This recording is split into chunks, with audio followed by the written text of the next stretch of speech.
think a lot of issues since morning have been thrown up.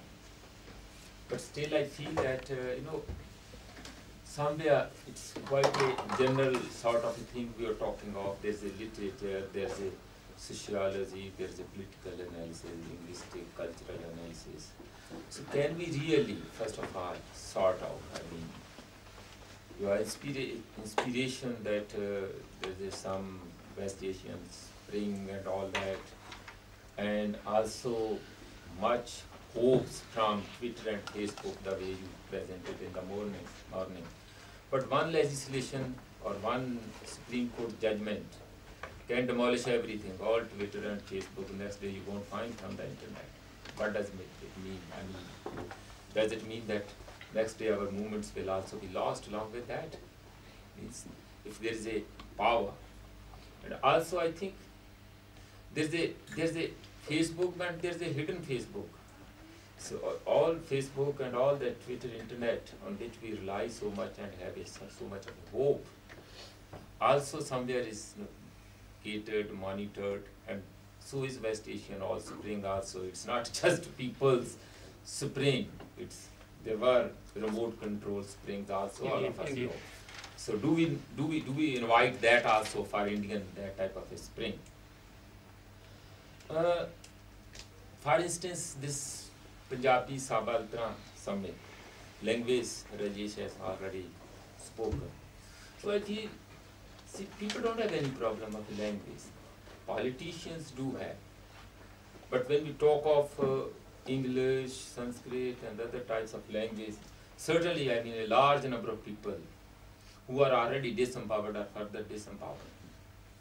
So it's easy for us, out of convenience, out of clientele, out of audience, that English is simple of power, it's a powerful language. But we forget that how this language became powerful.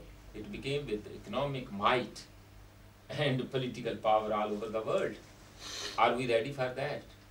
So I think language grows along with the other parts, and in the process it becomes powerful itself. So you speak English, you are powerful. So it is, I think, but from the subaltern point of view, we can't ignore, local language and local, and language is also a culture, as all of us know, that because there's a whole lot which cannot be said in English at all. All of us are using, vernacular in order to express. Right. So all those, and as far as Punjabiyat, yes, I don't know really. I agree with Samrat. We were always highly consumerist society, and we like drink and murga and body-centered culture. And this is all tribal, by the way. Tribal se kya badlav karna Punjabi.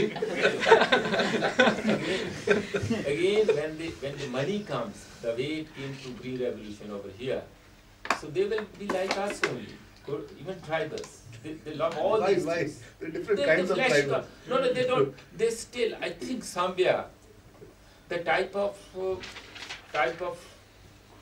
hopes and big schemes, you call it global capital or the people who really run this system, they are not very schemistic. Punjabi mein siddhe nahi honte. Siddhe te hai hi. And I don't know which Punjabi are you addressing. There are Punjabis after Punjabis. Precisely. There are urban traders, there are Jats, and there are Dalits, there are others. And there are Sikhs and there are Hindus and also some Malerkotla Muslims. So I don't know. First of all, when we talk in this type of way, we need to, though we try to, try to focus on Subaltern without explaining what do we mean by Subaltern in Punjabi context.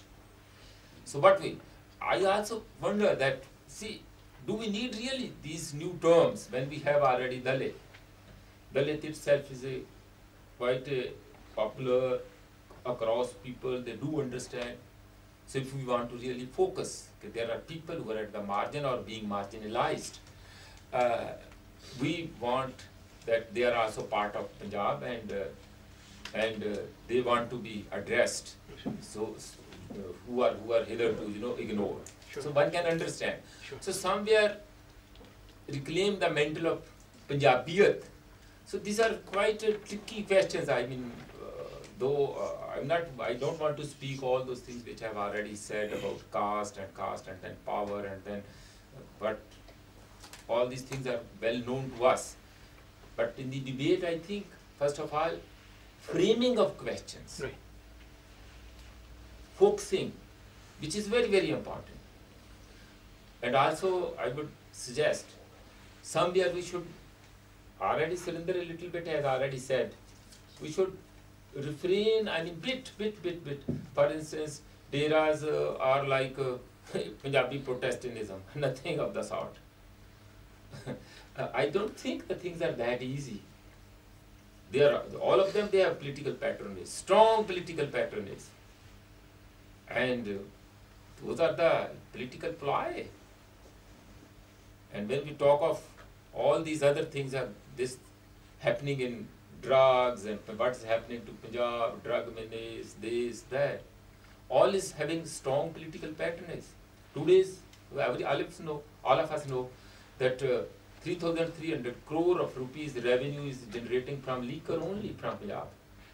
And in Chandigarh, sitting here, we have 350 liquor vans now. We are very rich in Chandigarh, and I think around 300 schools. So the point which I am making is that, first of all, let us define our agenda. And once we define our agenda, the logistics will also accordingly follow. And I wonder if the people about whom we are talking of, they have no electricity, they have no education. How will they read Twitter and Facebook? Our senior teachers, they can't even send an email here. They ask somebody else, just check my email. What about those subaltern? So, or we are avant-garde or whatever you talk of, we are talking on behalf of them, or we have an agenda, clear agenda, to really empower them. And their empowerment will come when they will participate with us and we will participate with them. And things will really percolate to them. And for percolation, they need communication, they need comprehension and all those things. And I think somewhere we should, first of all, frame, prepare the reality, ground white paper. What are they? What is the situation, first of all? Where are they placed and where we want to go from here? And then this type of exercise will be very meaningful. Fair enough. Can I